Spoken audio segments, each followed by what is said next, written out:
define the house as the state.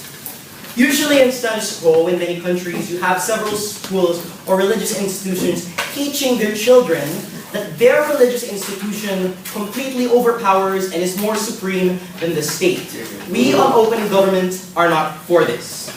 Because of the arguments I'm going to bring forward for you. But basically, this is going to be our proposal. We are going to remove all licenses from all schools who refuse to teach that secular values are supreme. Secular values of the government are supreme over any other organization in the country.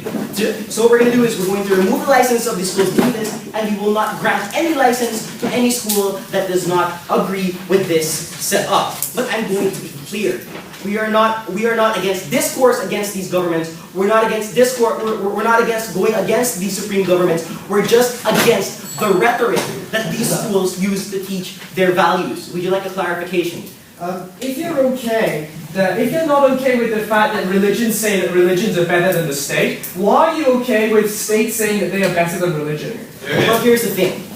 What we're going to do is we're not going to ban people from saying their religion is better than the state. We're not going to ban these schools from telling you that God is more important than the state. We are going to say that these schools are not allowed to teach that if the church says it, that automatically means it's more important than what the state has to say. They have to teach that secular values of the state are more important and trump any other organization. I'm going to prove this to you in two arguments. First, I'm going to tell you why the state has to protect supremacy, and specifically its secular supremacy. And second, I'm going to tell you how a non-secular supremacy actually harms, one, discourse and discussion, and second, how it actually harms the right to religion within the country. First, I'm going to tell you why the state has to protect supremacy by answering this first question. What is the value and what is the meaning of a license? When does an organization grant a license? So what happens is an organization gives a license to another organization so that it can operate within the best interests of the issuer. So what happens is the government grants licenses to schools so that the schools may better serve that state. Otherwise, if the schools are there to tell you that somebody else is more important than the state and somebody else is more powerful than the state, then that is contradictory to what the state wants, because the state has to maintain its supremacy. So that's basically it. But that brings us to another question.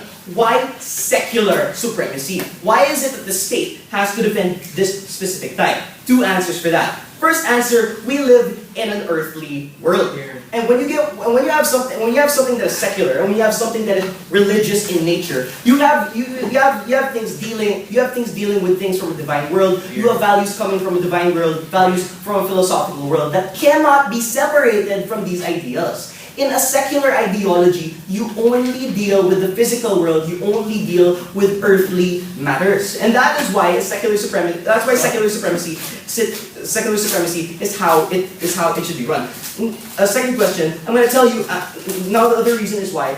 Because secular ideologies in themselves are not discriminative. They're very objective. Why?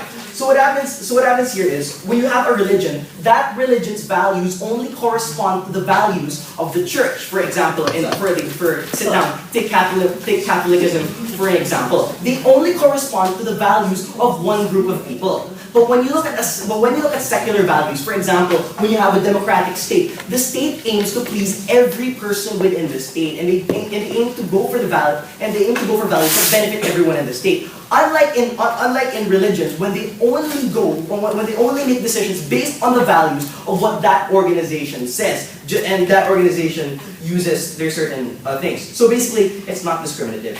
Second and most important argument, I'm going to tell you how non-secular supremacy actually harms discourse and discussion and the right to religion. But first of all, I'm going to talk about discourse and discussion, because I think opposition is going to come up and say, no, the state is not the supreme being. The state is not completely powerful. We can still oppose the state.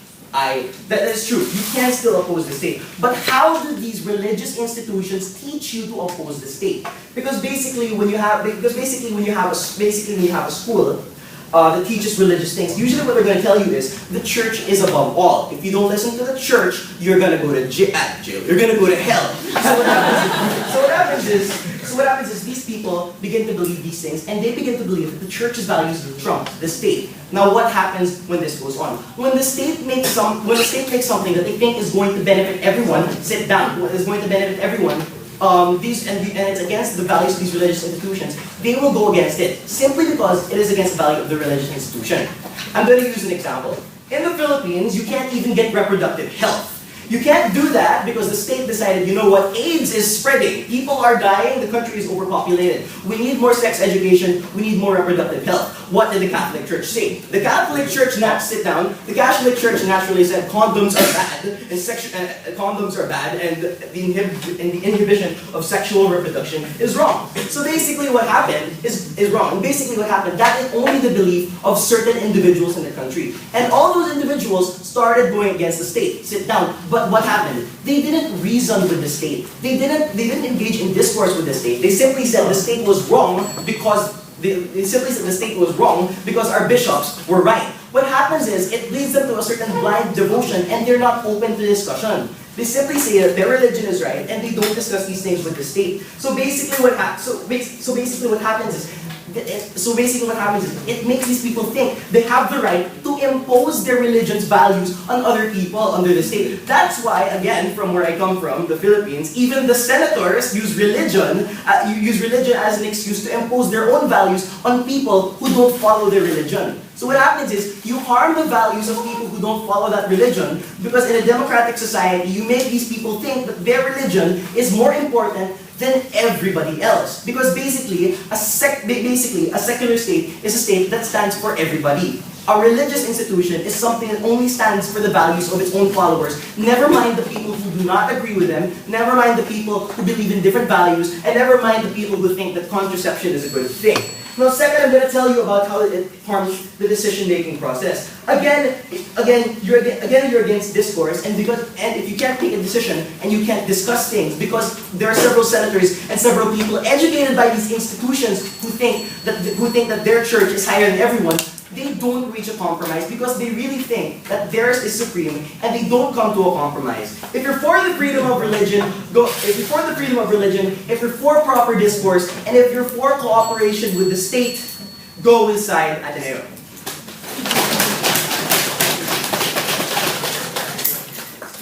Thanks, Speaker, for his speech. To open the case on the opposition bench, I call upon the Leader of Opposition.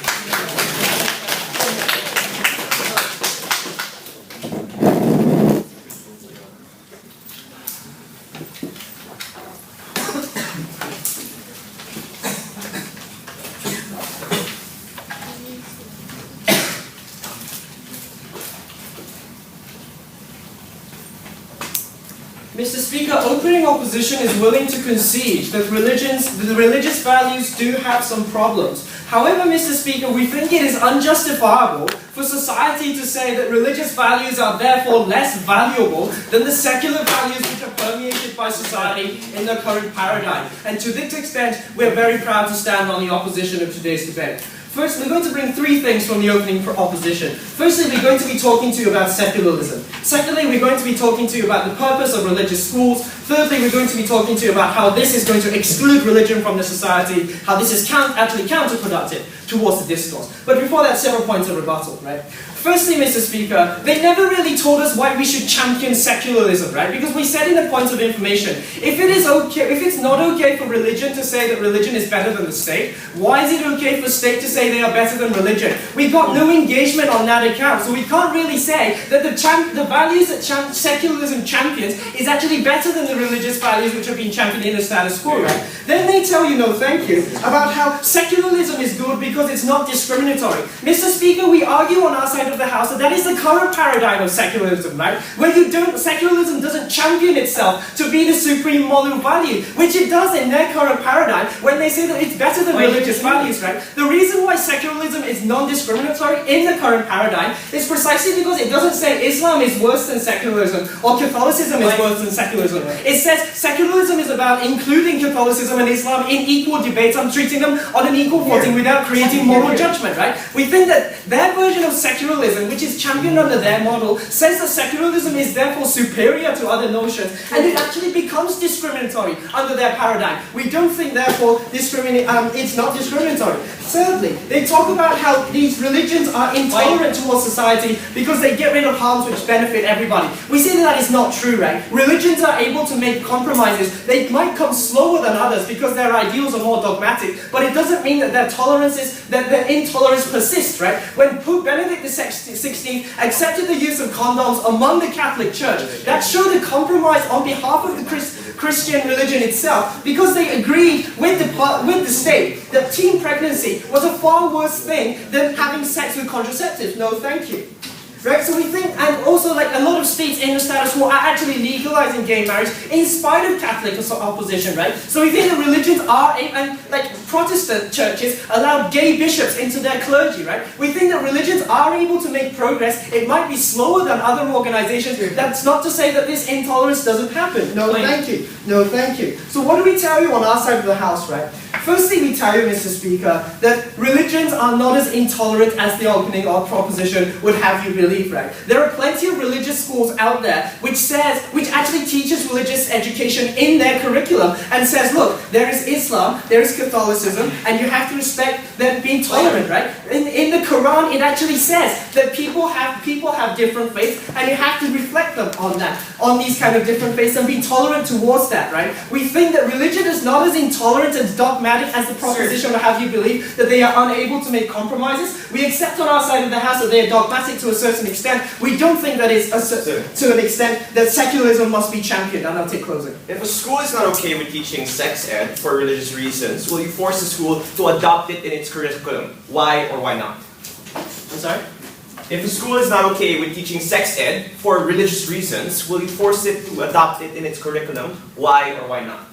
No, Mr. Speaker, because we recognize that we have to respect these values, right? That's what happens under the status quo paradigm. When secularism says that, look, people have different moral obligations towards different entities, and therefore people must be able to be free to do what they want and how they want, as long as they don't hurt other people or disenfranchise a set group of people, right? That is why you allow these schools to have licenses in the status quo, right? The reason why secularism is such a problem, when you say that it champions other religious values, is that it's usually a polar opposite to the religious values themselves, right? When you say sex education, on abortion, or evolution itself, to be trivializing it a little bit, right? We think that these kind of values, which now are going to have to be championed, and says that it creates the perception that religions are not superior. Religions are not the absolute good, which is what is needed for people to actually subscribe to a religion, right?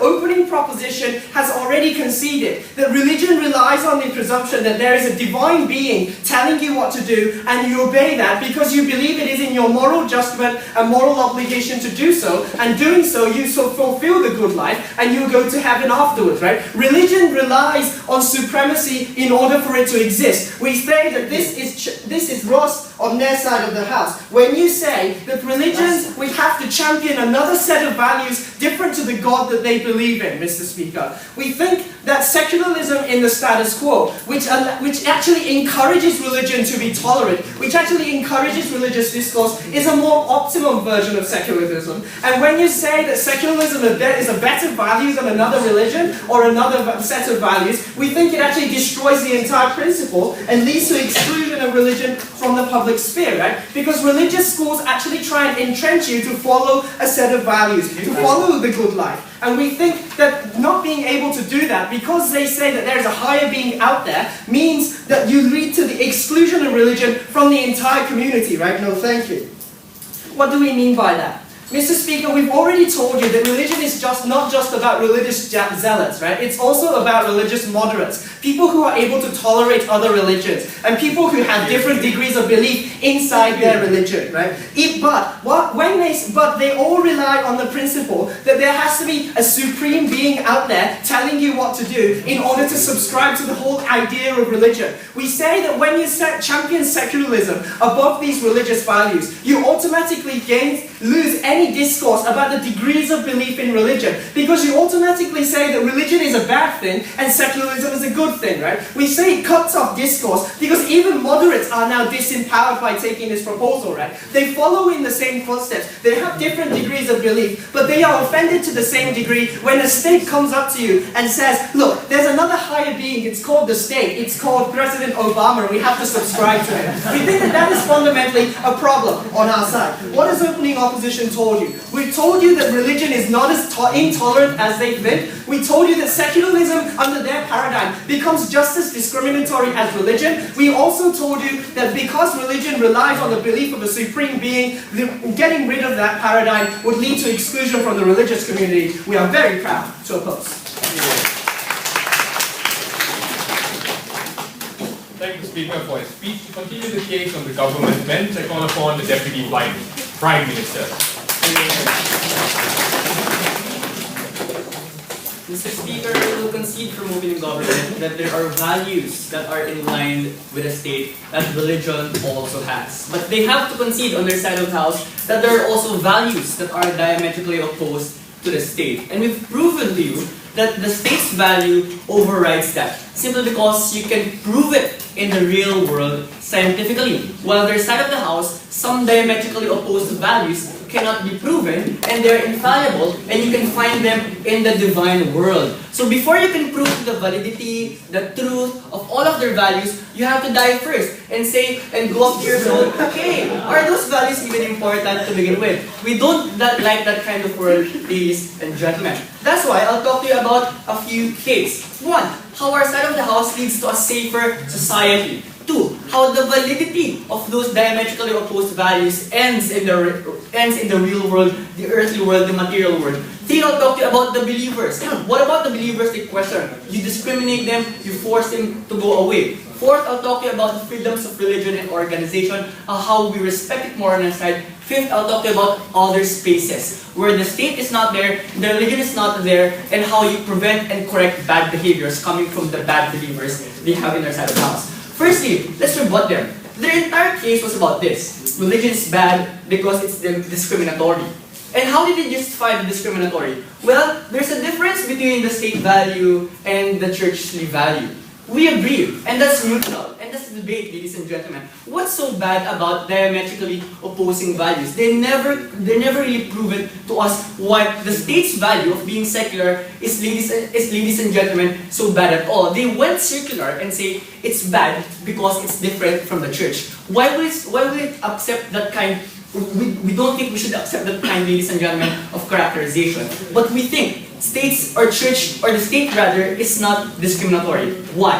Because the church is absent bias. I mean, the state is absent bias, not the church, the state. Because the state recognized that in a city, in a country, there exists other forms of religion. Christianity, Muslim, Buddhism, Islam. Ladies and gentlemen, when the state gives us official label, we think the state always, or the state in fact in itself, gives bias to a particular form of religion. And we think that's even more discriminatory coming from your side of the house. Second response, or second argumentation, he told us, well, they're not intolerant, the church allowed condoms anyway. We have to question you. Can you accept on your side of the house that there are people who are afraid to marry? Gay people, lesbian people, because they think when they marry one another, they go to hell. And we think these are the forms of benefits that you withdraw away from these people, such as benefits to marriage, benefits to having family. No, thank you. And Catholic Church or some Muslim church, in fact, go against their idea of homosexuality and things like that. And we don't want that coming from our side of the house, ladies and gentlemen. And we've proven to you that states have been more accommodative, and we heard no positive response coming from opening. Yes. Please engage with our arguments that say people who are scared to go to hell now will probably decrease in number as religions become more tolerant. No, religions don't become more tolerant. That's the first thing I argued to you a while ago. But assuming that there are people who go to hell, who are afraid or not afraid anymore, that only proves, ladies and gentlemen, that there is a lesser subscription from your kind of religion at the end of the day. It doesn't prove that the religion changes or that the religion reforms. Firstly, what is the value of a safer society, and how do we achieve that on our side of the house? You form them very early and you educate them, ladies and gentlemen. such that when they grow up, it becomes harder for them to question very conservative, Here, here. non-verifiable, Here, here. infallible beliefs. Because when they interact with their friends who have different beliefs from them, or with their families, ladies and gentlemen, we think they're afraid, ladies and gentlemen, to question them. Because they are threatened of isolation, and they are threatened of bullying and things like this. We think when they grow up and when they become in college, ladies and gentlemen, they grow up in universities, it's very these beliefs become very non-negotiable. So how is this danger translated in practice? First example, extreme jihadists. Can we not say to extreme jihadists that killing, ladies and gentlemen, is wrong at the end of the day? When in fact, very early on, they said in their church or in their schools, ladies and gentlemen, that killing can be justified even if you have no evidence, because you are dying in a name of a divine being you could not even see, you could not even verify the existence of. We think these beliefs, obscured by their side of the house as valid, is very wrong when you live in an earthly world at the end of the day. Same logic with crusades. Christianity committed them in the past before, or the Salvation Army, which damages African children, ladies and gentlemen. Second, ladies and gentlemen, how about the beliefs that are invalid and harmful? We're talking about practical beliefs, no thanks. Jehovah's Witness, ladies and gentlemen, does not allow you to have injection or your blood withdrawn from you in hospitals. Why? Because they think when you donate your blood or you have your blood experimented in hospitals, you'll go to hell. What's the problem with that? The person now dies of cancer, of AIDS, and all of these diseases because of a belief of Jehovah's Witness, which is not verifiable and ladies and gentlemen, more harmful to that person at the end of the day. That's why we think we create a safer society on our side of the house. So why does the validity ends when secular realm is affected? Simple, it's practical. We live, ladies and gentlemen, on a material world. Something that the side of the house conceded, but something that the side of the house never rebutted, ladies and gentlemen, at the end of the day. In fact, some values which are diametrically opposed on our side of the house is corrected at the end of the day, because they only benefit the cohorts of the church. When the church, for instance, asks for donation without ladies and gentlemen, having justification for those kinds of donations, you only benefit one side of the society. At least on our side of the house, we send a message to everyone, ladies and gentlemen, that you can't correct your church, you can't correct bad leaders of the church. And in fact, this is a champion for the right of religion. How about the third? How about spaces, ladies and gentlemen, where the state is not there? What are we talking about? Because some children, carry out the beliefs of their church and translate it where the church is not there, their parents are not there, their nannies are not there, ladies and gentlemen, such that they use these religious justification to bully others, for instance, or to call them names, for instance, like you're gay, you're black, you're white, I hate you, and my religion says, ladies and gentlemen, I should not be there or I should not accept you and tolerate you. How does our problem solve that? Our problem is preventive of those kinds of actions. Meaning to say, before a school can teach all of those, it has to correct itself. But moreover, ladies and gentlemen, our policy is not just preventive, our policy is also corrective at the end of the day. And with all these reasons, ladies and gentlemen, because they have unfairly accepted or they have been unfairly evading their burden on the side of the house, we think open government has the lead in this race. Thanks.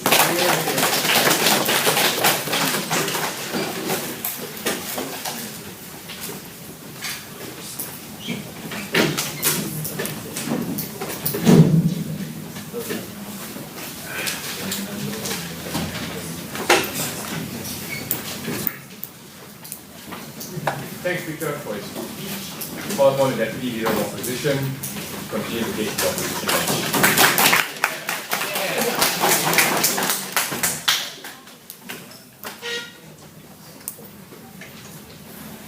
Thank you, Speaker. We will discuss. Let me first confirm the stance for the opening up. Let me discuss. So, Mr. Speaker, this debate is not about whether religion is good or bad. This debate is about whether secular values should be allowed to say that they are superior, Mr. Speaker. We say on our side that that is equal. Deputy Prime Minister talked about how the failure of religion, like the case of Jehovah's Witness. But we say, why don't we opt in such kind of religion, Mr. Speaker? This is fine. At the same time, secularism can fail too, Mr. Speaker. We do not think that is a complete enough reason to blanketly imposing the certain values by the state. For that reason, we beg to oppose. First of all, let me refute to what the previous speaker has told you. My previous speaker was talking about how the existence of religious value will make it harder to converse from the perspective of children is completely natural, etc. But we do not think such thing is problem. Firstly, simply, because from the perspective of the conversion, Mr. Speaker, even after you finish the term of religious school, you can still opt out, you can still choose the type of religion. We do not think that's a problem. Mr. Speaker, we already see the many people who move on to the Catholic Church from the Protestant, etc. We can see those kind of things. Therefore, we do not think that's a problem. No, thank you. But secondly, even if they might say there is no opportunity to recognize the soul thing is not absolute value. But we say there is many opportunities to we know such kind of things. When they are in society, they will face many people, such as their colleague, etc. In this situation, they can know soul idea is not absolute. We think soul thing is not absolute. Therefore, we say this is not the reason to take this proposal. Now, at the same time, they have said the failure of religion is one of the reasons to take this proposal. But what we have already pointed out in my introduction, this is not the reason to do so, because in the case of secularism, still the failure of secularism. Like the case of French government, we still banning burqa. This is excessive intervention of the individual right to conduct their own religious practice. No, thank you. Therefore, we say this is intolerably suppressive autonomy of the individual. Therefore, this argumentation is reason to take this proposal. Now, moving on to positive materials. Firstly, I want to talk about why the religious discourse is going to be further deteriorating under their paradigm. Secondly, I'm going to talk about why these things is extremely important for the perspective of individual right. No, thank you. Firstly, from the perspective of discourse. What we heard from the outside of the house, because of the existence of a vision which will discourage the public discourse in the society, and people completely perceive religious identity is absolute. Now, Mr. Speaker, we say soul thing is not unique reason to take this proposal, because soul thing is already happened within the framework of religious framework. This is not unique to this particular policy. The moreover, Mr. Speaker, we say because as my partner was already pointed out in his speech, in the status quo, there is a spectrum of religion, which means that there are people who believe in Islam, there is people who believe in the Catholic Church, or the people who believe in Protestant, etc. No, thank you. At the same time, Protestant is like trying to accept the many kind of things. And even in Catholic Church, there is a trend to accept to certain degree of women, etc. We think in this situation, what we can tell you is the religion can be changed in each circumstance, Mr. Speaker. Why is it? It's because they have an incentive to certain degree that they want to keep the believer in the state. Therefore, they have to some extent their idea of religion can be changed, Mr. Speaker. This example is Benedict the case of Pope at the same time he allowed to use the condom, etc. No, thank you. Therefore, we say something is not problematic within the current framework. There is no engagement from that side house, Mr. Speaker. We told you that it is impossible to value whether the state is completely good and that is failure to the religious institution, Mr. Speaker. What we told you on one side of the house is this is totally different from the usual framework of a domain license, Mr. Speaker. This is totally different from the granting the legal entity the granting corporation as legal entity, etc. This debate is about concerned issue, religious framework will say, therefore they say something is completely irrelevant. Closing. You have to respond to opening government's context. If you have two spheres, the governments and faiths, that do not intersect and do not understand each other, why should the government allow people to say that this is more important? I don't think that's exactly the case, but because those things should be decided by each individual, not the state. It's totally different. I already respond to this issue. You have to listen carefully. Moving on to the second issue, which is let me further explain it from the perspective of this order, Mr. Speaker. Because in a status quo, because the religion has been written by the state that is represented by such as we don't try to perceive the religion is not a good thing rather than the state. Therefore, those people have been trying to take moderate stand for the policy. However, under their policy, what will happen is they try to take the radical stance over those kind of things. Why? Because those things they think that they are completely oppressing our religion. Therefore, we say, why do we against those kind of movements? No, thank you. Because unless try to do that, they are going to be infringe their own individual right to exercise religious freedom. Because therefore, as a community, they're going to be dogmatic at the end of the day. We say those things extremely problematic. Because this will create far from the good discourse within the society, such as when we consider abortion debate, so we don't try to argue whether abortion is a good or bad, but those things should be discussed within the framework of within the public and rationally. However, because the state is imposing that abortion is absolute or such thing, therefore people still try to strongly opposing, and this will actually confusing the such kind of discourse. We say something is hard to achieve the discourse. Therefore, we say something is very problematic. The last thing I want to talk about from the perspective of individual right. Why we think this is simply against religious freedom.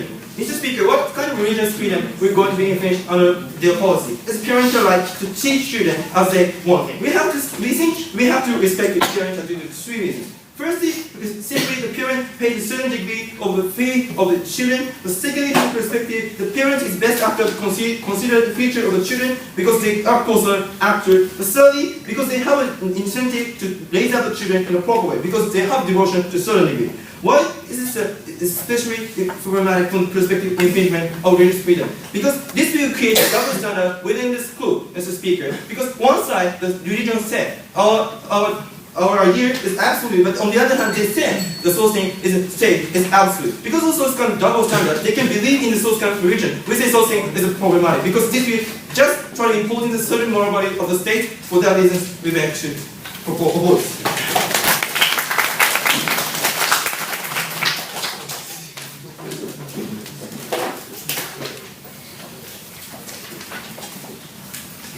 Thanks, Speaker, for his speech. It ends the first half of the debate. Open the second half by call upon the Member of Government.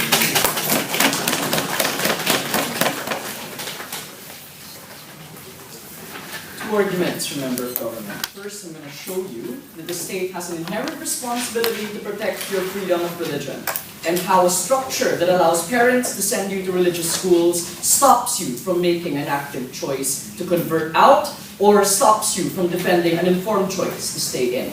Secondly, I'm going to defend the idea that because the school has a formative role and formative function when it comes to making children grow up into productive members of society, the state preserves the right to dictate upon that curriculum, to dictate upon that form of formation. So, response integrated, let's go to the first point. What do we mean when the state needs to protect you and your right to choose your faith?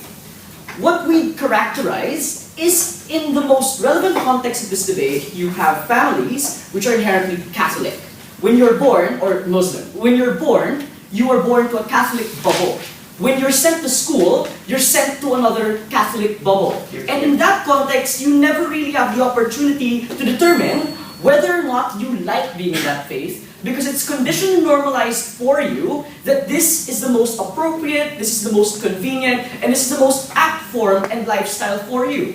We think then that inherently you're not making an informed choice to stay Catholic or Muslim. You're staying that way because the bubble did not expose you to other tracks and mindset. In that context, we say, no thank you, we need to engage an individual in a slight context of conflict. Because we think that when you propose secularism as a value, we allow for individuals to determine for themselves if maybe it's wrong for them to stay Christian, maybe it's wrong for them to stay Muslim.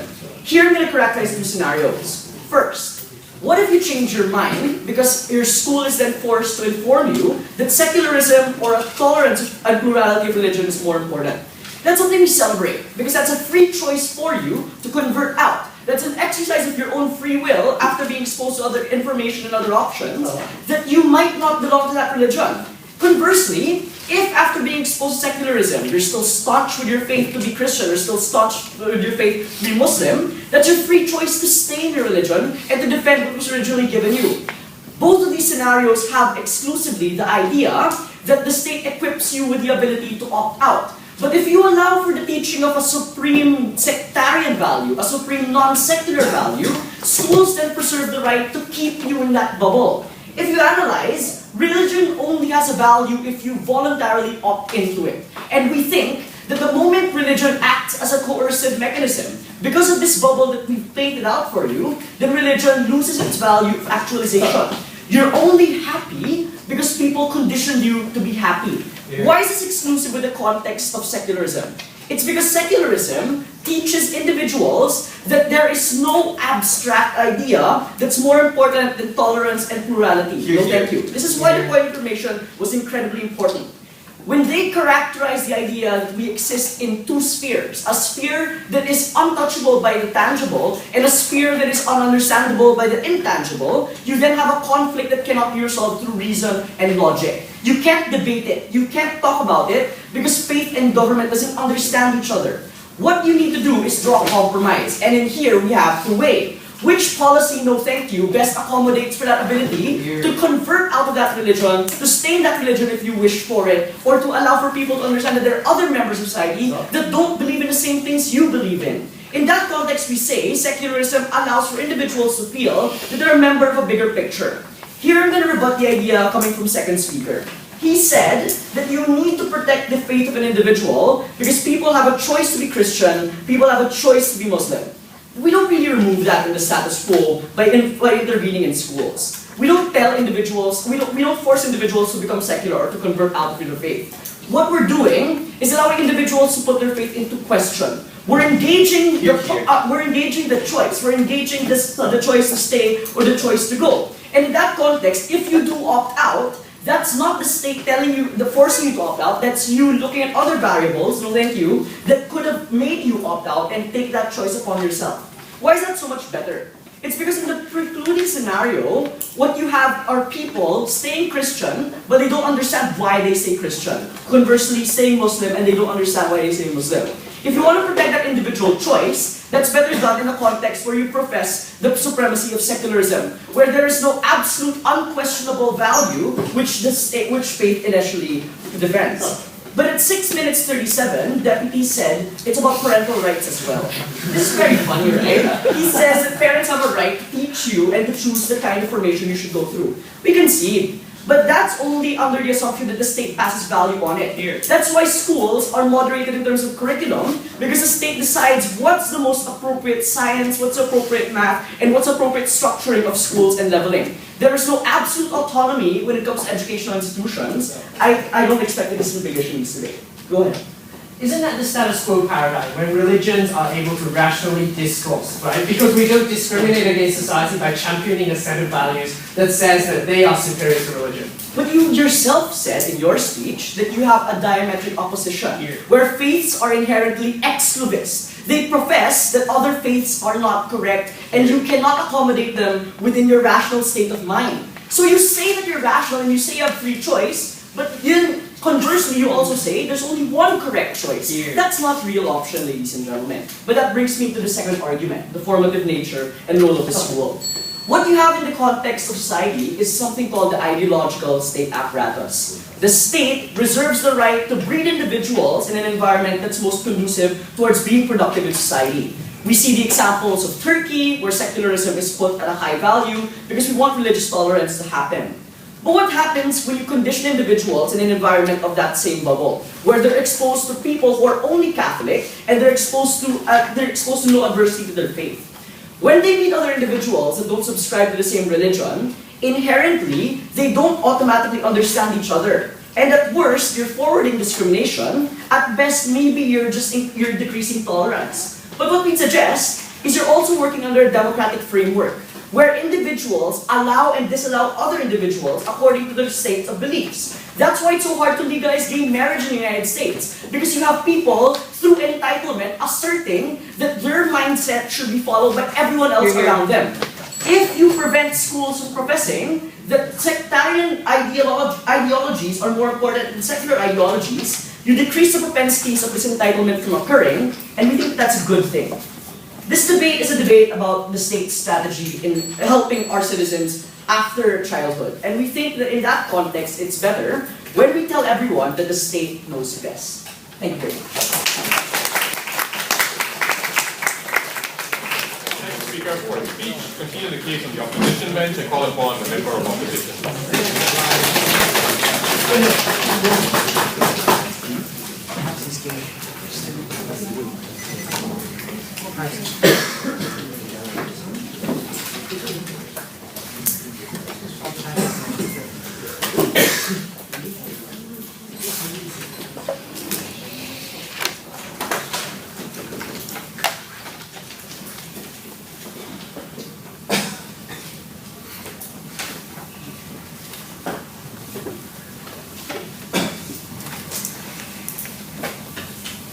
Speaker, we think it's disappointing that in the semi-final round of a prestigious competition, that the government hasn't told us exactly what we mean by secular value. They haven't also told us how extensive this problem is in society and why we actually need to solve it.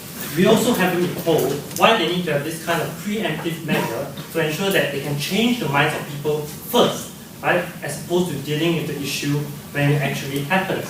Today, we are going to tell you why is it that the government should only interfere in religion when there is a clear, tangible conflict of harm. And second, we're going to tell you why why it is so much more important that people hold on to the beliefs, that people can form that kind of idea of authority and central authority in their minds. But before that, firstly, we're going to ask, right?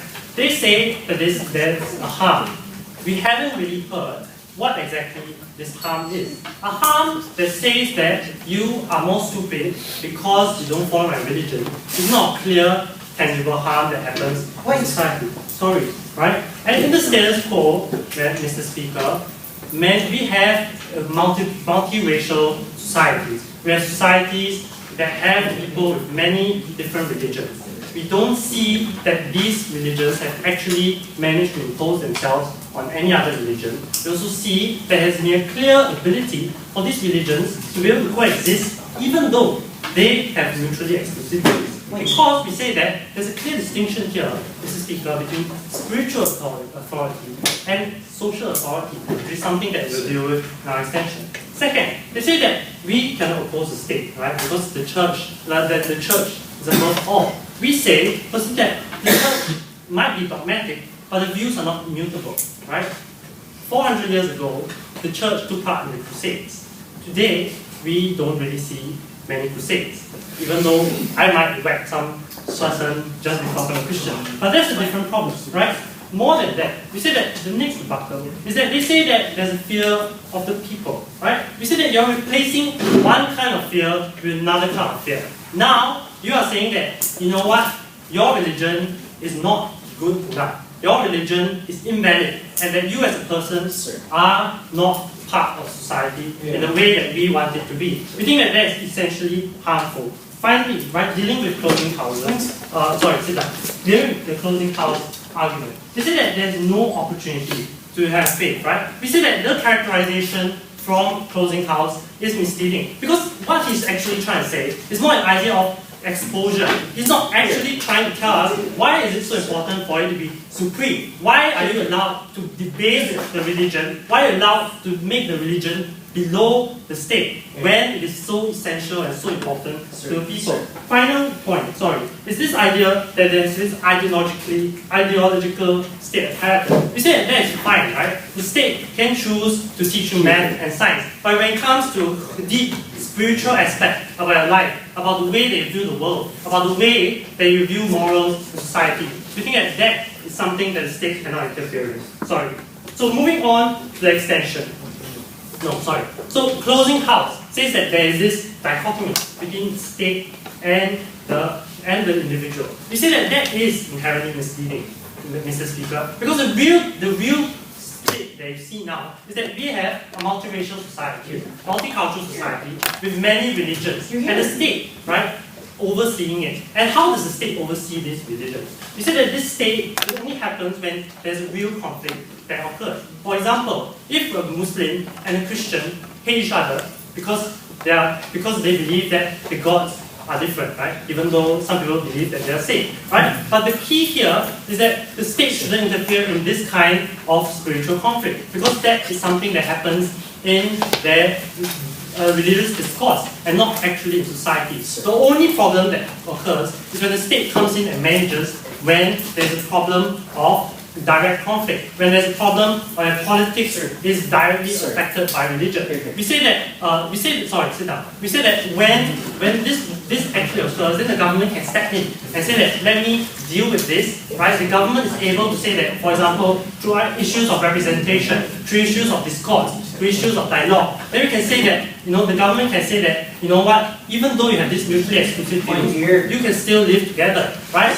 And the point is that when you do this in religious schools, you're actually taking away this choice for these people to hold on to their spiritual beliefs, but rather you're making that secularity something that is all-imposing, right? And something that affects the way that they view the world. You think that is inherently dangerous. Closing. All you're saying is that absolute religious freedom is a good thing. But in a context where we've proven that religious freedom is better exercised when you can make that choice, is a choice still present on your model? So, now, when we talk about this idea of choice, the idea that hasn't been discussed in the whole room is why is it that we're doing it in religious schools? Why are we dealing with children? Because, Mr. Speaker, that when we force this kind of choice on the students, when we force it on children, then we're telling them that this is the overriding incentive. However, we also see that this is inherently harmful to the people, right? Inherently harmful to young children who attend religious schools. Because firstly, you say that these people, right, the people, so let's characterize who goes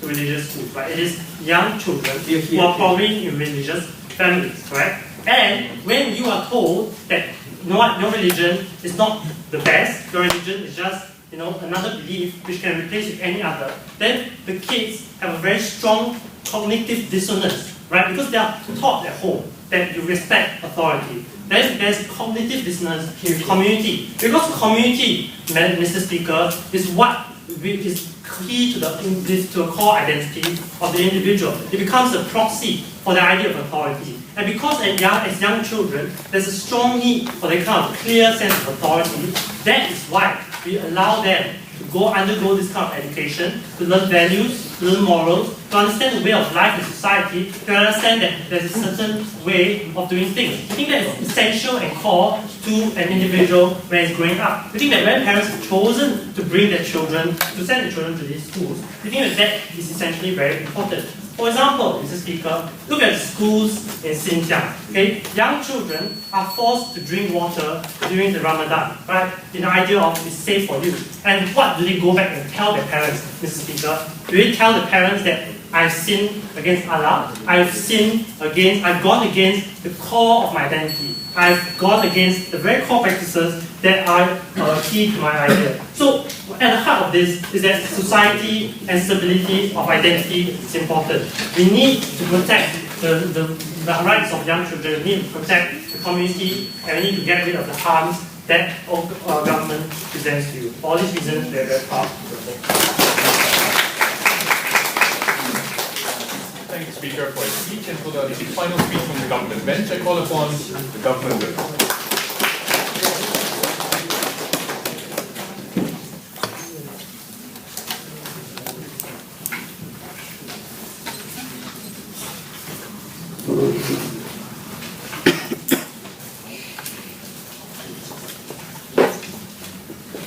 Coming from a very conservative family in a conservative Catholic school that doesn't even allow us to debate, I tell you all about what indoctrination is and how these schools don't actually allow different narratives to enter the bubble that we've been living in for the rest of our lives. I'm talking about individuals who grew up and were born in Catholic families, whose narratives were only Catholics, and who, whenever introduced another narrative, ladies and gentlemen, were excused and were rebutted with ideas that if you believe in that, or if you subscribe to that, or even if you think or debate about those particular ideals, you are going to hell.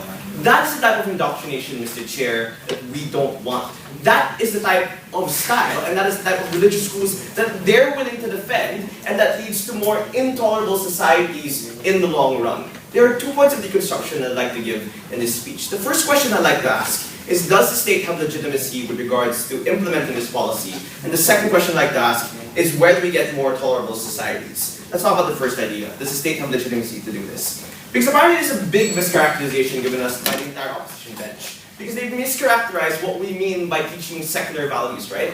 Essentially, ladies and gentlemen, what opposition would want people to believe is that, government officers or teachers go there and tell you, no, you shouldn't believe in that God is wrong, and that there should be something else. It's not like that, Mr. Chair. We subscribe or we expose different narratives that could actually be of conflict with that particular belief. It's not like we're going up there telling you that you should not believe in that God. What secular values we're talking about are values like sexual education, which may be contradictory to the Catholic Church, Mr. Chair, because they're highly conservative, but those are values that the state thinks that every individual should be able to know, and every individual should be able to use in order to have a better life. Those are tangible effects, Mr. Chair, that we'd like to prescribe as secular values. Values such as tolerability, and values such as you should respect the rights of gay individuals even if they don't subscribe to your particular religion. That is the type of secularism that is exposed to the schools under our model. Not essentially forcing you, ladies and gentlemen, to prescribe to another religion. And that's where East we think it's principally wrong. If you grew up as a Catholic, Mr. Chair, and you were only exposed to that particular narrative, it's very hard for you when you are older, when your values and your beliefs have already been molded and have already been indoctrinated in you, to switch to that particular belief. We think that A, if the individual subscribes to the different secular values that are exposed now in our model, then that is a good choice because that individual is making a choice for himself. But B, Mr. Chair, if that individual rejects that secular values, then we think that that is a good thing, and that individual can now defend his religion even more, and that person has made the choice to continue to subscribing to his religion that he was born in. We think that those things are important and fight the indoctrination that we don't want coming from their bench. But the thing is, they continuously argue to us this idea that, you know what, we don't want to ban burqas, and essentially these religions have their freedom and we don't want to put the state above them, and Obama isn't stronger than God. Essentially, Mr. Chair, they're arguing to us absolute religious freedom. There has to be a line. There has to be something that is drawn to when we can say religious freedom can be stepped upon or religious freedom can be ignored to a certain extent. And what is that line he's talking about in his extension? The line, Mr. Chair, is that there are tangible, necessary things that have to be taught to these individuals, else they will have a worse off life. Else there will be, something that is inherently wrong within them. What does this mean? We think, ladies and gentlemen, that's where the point of information about sex ed comes in. Most individuals that are living in the Bible Belt within Texas and all these other particular states have very high, rates of teen pregnancy, and they can't handle these children. And essentially, these things are bad, and essentially these things are things that the state should mitigate. That's why, ladies and gentlemen, under our model, even if we're forcing these schools to take or to teach sex ed in their curriculum, we think that there's a tangible good with it, and that's why these things have to be taught. And that's the limit to the religious freedom that we're talking about. If their religious freedom inflicts harm, and that harm is done through indoctrination, then we have to mitigate that harm as a state. And how we mitigate that harm is to teach these particular secular values when as early as their teenage years within those particular schools. Now the question we like to ask, I'll take opening in a bit. This idea that can religions exist, or can religions still coexist even under our model? Because we think, ladies and gentlemen, it's not like we're forcing you to take into another religion. What we're simply doing is exposing the different narratives and the different options an individual can take, or the different views an individual can take if he would want to opt out in religion. Take into consideration people who were born in the Catholic schools and people who don't necessarily want to subscribe to a Catholic religion, but their entire life and their entire family is exposed to these Catholic rituals that they have to subscribe to. What do we mean by this? If an individual wants to opt out of that religion, he can't, because his entire life has been exposed to narratives that if I choose to opt out, I will go to hell. If I choose to opt out, there are families and there are individuals that will not respect my beliefs. The thing is, the state introduces a narrative that there are different beliefs that you should subscribe to, and that there are different choices that you can make. And even if you opt out of that particular religion you were born in, it's okay, and the state can take care of you because of that. For those reasons, we think that the state has legitimacy to partake or to implement this action. Before I move on, opening. The only way you can actually encourage people to opt out is by exposing them through society, and not by enforcing certain radical secular ideals on an entirely dogmatic community. No, Mr. Chair, because what we're talking about and what we really have to nuance here is the idea of schools. It's the idea that these people are malleable in that situation. More often than not, if they've been participating in that school for 12 years, once they graduate, their beliefs can no longer be changed, Mr. Chair, because you aren't exposed because they've already suggested that these values have been indoctrinated. The next thing I'd like to talk about is whether or not we have a more tolerable society. Here they talk to us about this idea that Catholic Church are intolerant, and essentially are not intolerable, and essentially tell us that, because the Pope said that we can now use condoms, and essentially it has a trend. The first response is we don't think that's necessarily the case. Because we think in order for the church to change, it takes a very, very, very long time, and we don't want people to be exposed in the dominant dogmatic narratives among that particular time. But the second response, Mr. Chair, is this contradiction that they have out. They talk to us about this idea that people will become extremists and they will not listen to, and they will backlash and they will have some sort of protest because they're being imposed particular values. But in the same breath, they tell us that, you know what, the church is getting secular, that more and more the church is becoming accepting of a particular thing. So what is the case really? Is the church becoming more and more secular so that it's accepting of particular values and it's more tolerant of certain things and actions? Or are they full of radicals who will not accept and who will ultimately who will ultimately have backlash towards this particular policy? We don't think that that's the case. If you want true choice to happen, if you want your freedom of religion to really be actualized, you need to be presented with the different options, and then you need to choose. And that can only be done in this stage, when you were young, when you were malleable, before you were indoctrinated with these things. For all those reasons, we are very proud of the proposal. Thank the Speaker for his speech. For the final speech of this debate, I call upon the opposition whip.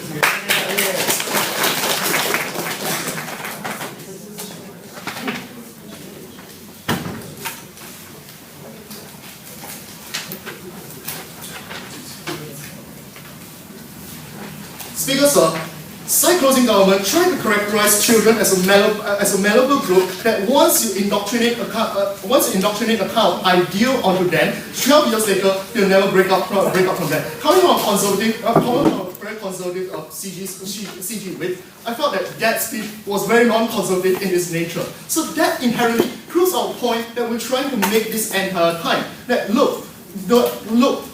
children are going to grow out of it when they face society at large. When they are exposed to these kind of ideas, they grow out of the kind of conservative tradition that the school has inculcated in them. It is possible for them to move out from that paradigm as opposed to what they have set up for you. On the second level, we are also very disappointed that neither Daryl nor Gerard dealt with anything with regards to my partner's extension. When we talk about when there was a clear line for us, where's the clear line for us to intervene? They keep harping about how we are going on for absolute religious freedom. We say, we say that we draw a very clear line when there's a tangible harm, when this kind of religious discourse intersects with this kind of political harms. For example, if I say the Texas Bible Belt decide to go on a Quran burning spree, obviously that's going to engender a lot of unhappiness. I think that is a clear line where the state needs to step in. The point is this: my partner Andrew has already said very clearly that that you need a tangible, clear harm and not a preemptive threat. So the problem that is set up into this debate is a non-problem at all. I'm not done yet. Sit down. Secondly, let's talk about the idea of whether or not religion is dogmatic or immutable. We think that there needs to be a very clear distinction. Young children coming from conservative families are already indoctrinated with the kind of religious beliefs from young by their parents. Going to a religious school does not automatically mean that they'll never be able to get off their paradigm on one hand. On the other hand, we say that even if it's diametrically opposed, we say that young children needs that kind of clear demarcation of authority. That is why we don't teach them very nuanced views in debating. We teach them very clear good and bad. The way we speak to a child, the way we control a child is different from the way that we will talk to an adult like Daryl, for example. So sit down. Now, finally, there was the idea of the backlash. They seem to think that this is inherently contradictory to our stance. We don't think that the backlash is inherently contradictory because the backlash occurs when you suddenly impose a kind of limit on this kind of religious schools and say that no, if you don't teach the supremacy of secularism, then we are not going to give you a license. The immediate impact is that they are not able to accept the idea, and that's why they're going to have the kind of immediate backlash. How best do you champion this kind of secular causes? I'll sit down. Okay. I'm going to characterize this debate into three main points. Firstly, is religion and its values dogmatic and immutable? Secondly, I'm going to talk about the key actor in the closing house debate, the children, and the inculcation of values in religious schools. Third, I'm going to talk to you about individual characters, and finally, how best do you champion the secular causes. But before that, open. Sir, we've already told you that states should be corrective and preventive in terms of the values that society consume. Question, are there schools that teach jihadists are good values? Now, we think that that is not inherently what the debate has already evolved into. But we need to make a clear distinction between the core values that are dogmatic, that ties into my first point. The religious values. I think in this debate, there's been no clear distinction coming from government bench, and that's where we need to make this clear distinction now. Let's analyze the idea of religious value. Opening opposition did tell you that certain values are dogmatic. Those values, like, for example, Christian recognizes Jesus as a God. They're not going to recognize Buddha as a God, obviously. But in terms of other values, peripheral values such as masturbation or civil rights or slavery, the treatment of women, these are the values that we see that moves ahead, that changes, that's mutable, that changes as society moves on. So it's not the case whereby religion is this kind of dogmatic belief that is inherently harmful to society and thereby warranting a kind of secularism in today's status quo. So we say that in terms of tolerance, we think that religion is already very tolerant and intersects with the state to the extent that they're able to incorporate the secular values and move ahead with the times. Now let's move on to the second idea that's brought up by the closing, the idea of children and inculcation of values. We said that yes, although if you put a young child in a school, you teach him values, they are going to grow up very Catholic.